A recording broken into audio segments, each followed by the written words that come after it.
Well, there are both short, medium, and long run concerns.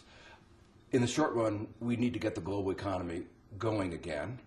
That requires coordinated actions across all the countries, developed and developing countries, to stimulate their economy and to address the problems of the financial sector.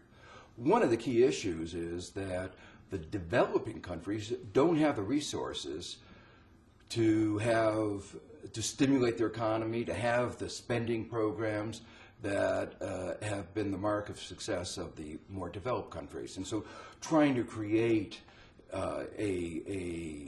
some forms of assistance and also some forms of safety net for the developing countries is one of the important points.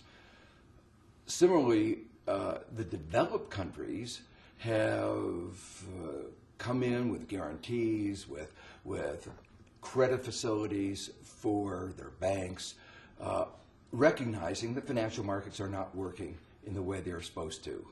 The developing countries are in a disadvantaged position.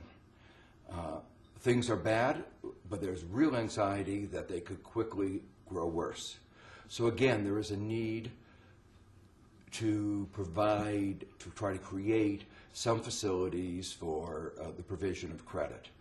One of the consequences of being a globalized economy, it's brought us enormous benefits, but now in time of a crisis, it means that we are very interdependent. Unless we have all the countries well, it's going to be difficult to restore health to the entire global economic system.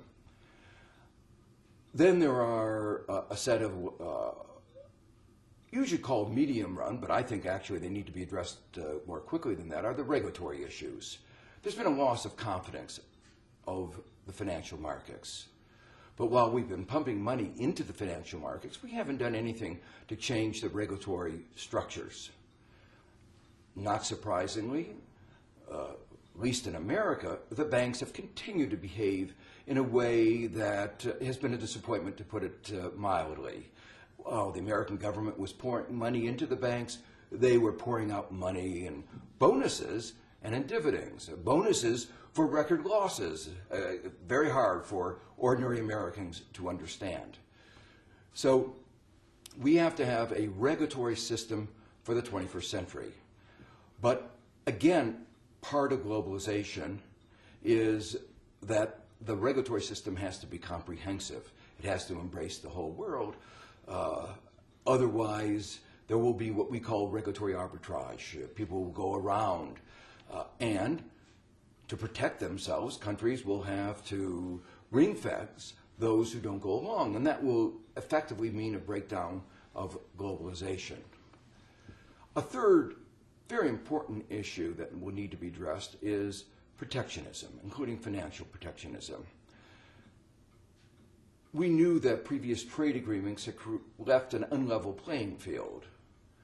Developed countries maintain their agricultural subsidies, but forced developing countries to eliminate their subsidies. But now, as a time of crisis comes, the developed countries are providing enormous subsidies to their auto companies, to their financial sector, subsidies beyond the capacity of developing countries to even match, even if they thought it were desirable to do so. Meanwhile, money is being pulled back from developing countries to developed countries. Quite naturally, money is going back to their home base. But this is causing enormous havoc within the developing world. So it is clear that we have to have a new architecture going forward. And that brings us to the long run, the final set of issues that will have to be addressed. And that is, you might say, the governance of the global financial system, the global economic system going forward. It is clear that there are many weaknesses. Those weaknesses have impaired our ability to act quickly in the times of this crisis, have also allowed the sores, the problems which have given rise to this crisis, to fester. Part of the reason why the crisis has become so deep. So this will be perhaps the most important agenda, but it won't be done overnight. It took months of discussion before the creation of the Bretton Woods. And I think what one hopes comes out of the April meeting will be a commitment to begin that process that will lead to a fairer system of governance and a more effective one.